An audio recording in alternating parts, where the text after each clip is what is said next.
Anything goes in the rap game. When you claim to be gangsta in your music and you're out in public rocking expensive jewelry, eventually someone is gonna test you. Here's a look at some of the hottest rappers who have had their chain snatched. NBA YoungBoy. Kentrell Gaulden, aka NBA YoungBoy, is a popular rapper from Baton Rouge, Louisiana. YoungBoy is one of the wildest rappers of the new generation, and despite being only 21 years old, he has a crazy rap sheet that includes arrests for everything from attempted murder to kidnapping. However, the bigger your reputation in the street, the more you become a target of enemies and clout chasers who are looking to build a name by catching you lacking. However, YoungBoy is really about that life and isn't willing to let his chain go easily. YoungBoy has gotten into his fair share of fights with fans and enemies who try to test him. At a show in South Carolina, the rapper even went as far as punching the fan in the face for trying to snatch his chain. Video of the show released by TMZ shows YoungBoy performing the song "War With Us" from on top of a security guard's shoulders in the middle of the general admission section with fans surrounding him. In the video, YoungBoy is shirtless with the chain around his neck. He's in the middle of a performance when a fan suddenly jumps up and tries to grab the chain from his neck. This attempt is unsuccessful and YoungBoy continues the performance, but as soon as he gets a break, he tries to take it off in case there is another attempt. After he gets it off his neck, either the same fan or another goon in the audience tries to snatch it out of his hands. Without hesitating for a second, YoungBoy cocks back his fist and rocks the dude in the face. He falls off the security guard's shoulders and starts punching and shoving people beside him in the crowd. At this point, Quando Rondo and other members of YoungBoy's crew jump into the crowd to provide backup, but after a few seconds, YoungBoy is back to performing. As he does, he starts holding the chain up in front of the crowd, showing that he kept it the whole time and taunting any other chain snatchers to try their luck. So YoungBoy can protect his jewelry when it is around his own neck, but during a different show, YoungBoy lent a piece to his homeboy and wasn't so lucky. After a performance in Greensboro, North Carolina, YoungBoy stopped the show to announce that he was angry because someone stole a chain from his partner. Hey, you see that chain? Hey, you see that chain you just took out my partner neck? Hey, that chain you just took out my partner neck, that ain't his chain. That's my chain. I ain't really tripping off this shit. I got too much money. Man, shoot this bitch up safe. He says the chain was his, and he's not happy that someone stole it. He's clearly pissed because he keeps yelling at fans and even threatens to punch a female spectator who had gotten up on the stage after he stopped performing. Hey, get the fuck back. I don't know you get the fuck back. Get back. Yeah, I'll punch you your shit. Hey, get the fuck back, man. Stop touching me. Security is tense because they try to restrain him, but NBA YoungBoy is not an artist you can easily control. He says he isn't tripping over a single chain because he has way too much money. However, he also threatens to shoot up the club over it. He tries to get the chain snatcher to identify themselves, but clearly, no one is stupid enough to openly admit that they stole YoungBoy's chain while in a room full of fans and his entourage. TMZ later reported that the guy who stole the chain wanted a $20,000 ransom for its safe return. However, he eventually returned it without any drama. Supposedly, the transaction was brokered by hip-hop mediator JoJo Capone. JoJo was a legendary rapper and A&R from Chicago who has been instrumental in the careers of artists like 2 Chainz and Bump J. He has brokered many peace deals behind the scenes in hip-hop, like the beef between The Game and Young Thug. Allegedly, JoJo stepped in to ensure that YoungBoy got his chain back and no blood was spilled over a petty robbery. Performing a packed show with expensive jewelry on can get risky. This next artist got his jewelry snatched while crowd surfing at a show in Atlanta. Here's what happened. Playboi Carti. Jordan Carter, aka Playboi Carti, is a rapper from Atlanta, Georgia. Carti is known for his unique delivery and hits like Magnolia and Woke Up Like This with Lil Uzi Vert. Carti is an artist who is either loved or hated by rap fans. For those who embrace the new generation of mumble rappers, he's an icon and an innovator. But those who are used to the sound of traditional hip-hop are often confused by his style and approach to music. Love him or hate him, Carti is one of the most talked about artists to emerge in the late 2010s. Carti has never portrayed a gangsta image and is known more for being an influencer and trendsetter than a street rapper. However, just because you don't portray the life doesn't mean you're safe. At a show in Atlanta back in 2017, Carti had his chain snatched by a fan while he was crowd surfing. Carti was hot off the success of his debut self-titled album and the hit song Magnolia. It was his first time performing in his hometown since blowing up on the mainstream level, and the show was pretty wild. Footage from the concert shows Carti shirtless on top of the crowd as they chant along to his song. At the beginning of the clip, you can see that he has a small gold chain around his neck, but by the end, it's gone. More footage from the same concert shows Carti addressing the chain snatching. He lets the fans know that he had a chain on before he jumped in the crowd and that he knows someone jacked it. Look, I had on the chain. Whoever took that shit, you can hire that shit on this video. You get it? You did?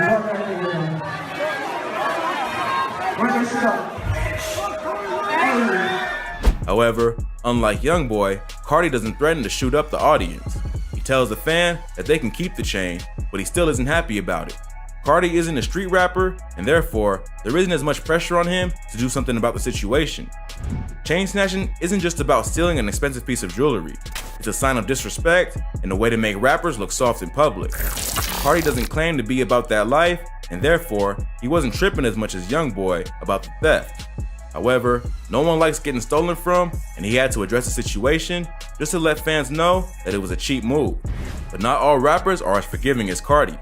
This next artist got into a shootout after someone snatched his chain at a deli in New Jersey.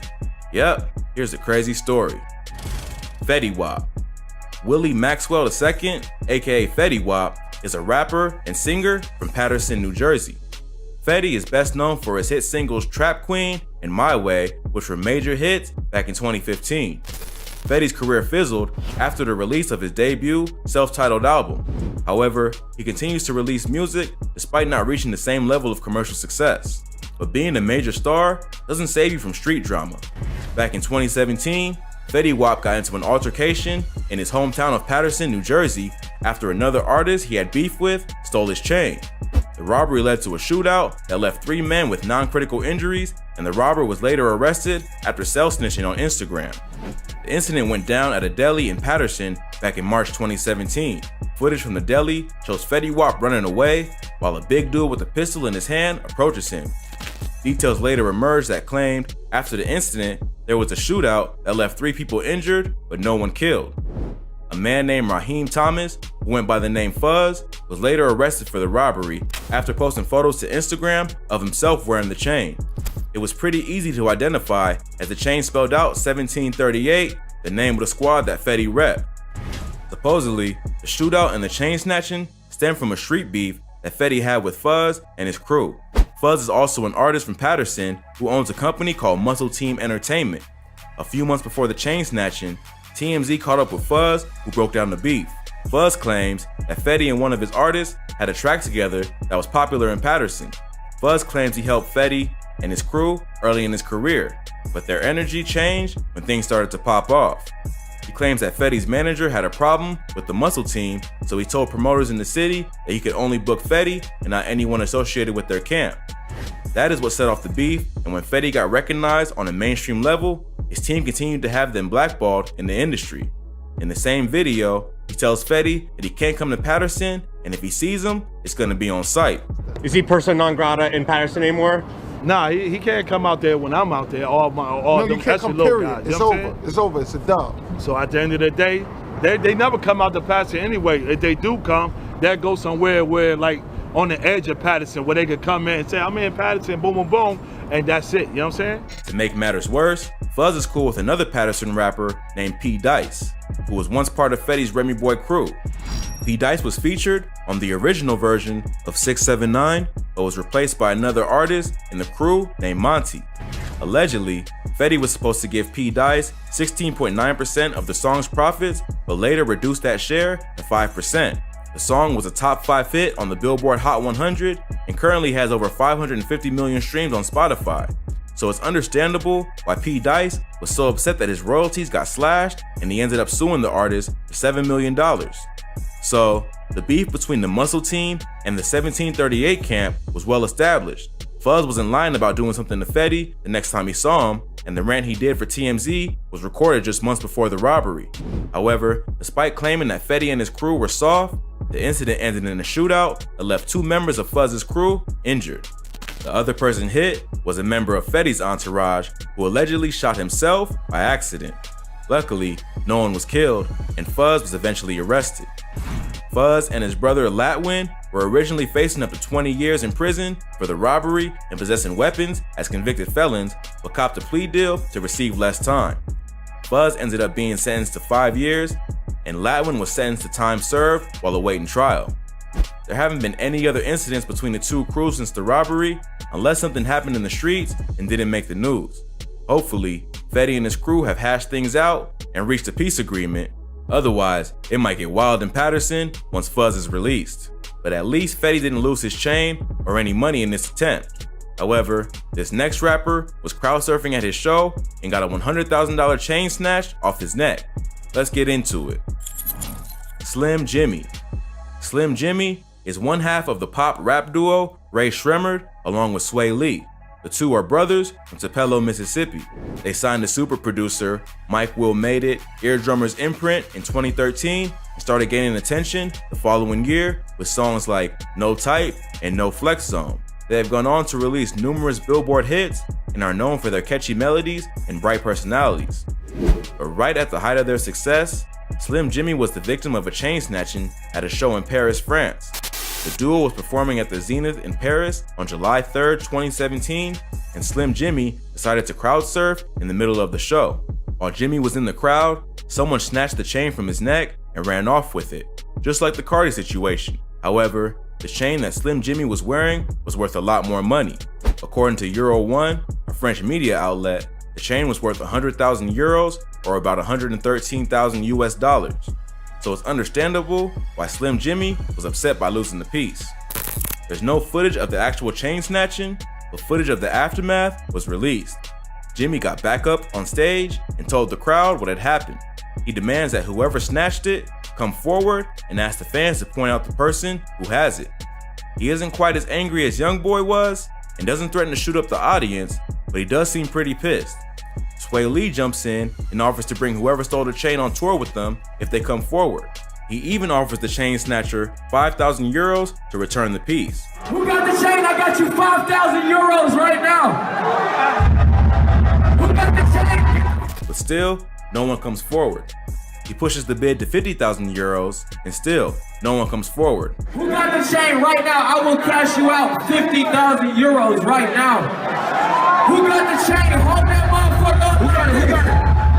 Hold that bitch up like this. Come to the stage. Come to the stage. However, that may have done more harm than good, because the thief probably realized that if the group was willing to pay 50,000 euros for it on the spot, it must be worth double on the streets of Paris. Jimmy had purchased the piece only a few weeks prior and posted a video with it to social media. The chain spelled out JXM, and according to a post on IG, he got it to let his fans know how his stage name was spelled, with an X instead of an I. There are several photos of Jimmy wearing the piece while on tour, where he looks pretty hyped to be wearing his new jewelry. However, he made a mistake by jumping into the crowd with over $100,000 worth of gold and diamonds around his neck. Jimmy took to social media after the concert to admit that he did hit a $100,000 crowd surf. A fan replied to the tweet to ask him how he felt, and he replied saying he was indifferent. At the time, Rae Sremmurd was one of the hottest groups in the world, and fresh off the success of their hit song Black Beatles featuring Gucci Mane that became a viral craze thanks to the mannequin challenge. So, at least Jimmy could afford to lose the $100,000 without ruining his career. Hopefully, this incident is a lesson to rappers everywhere to remove their jewelry before they jump into the crowd, especially when it's worth as much as a sports car. But part of the appeal of expensive jewelry is showing it off, and many are willing to take the risk just for the clout. If you like this video, check out some of our previous videos. From craziest rapper fights to rappers ready for ops, we cover the most insane stories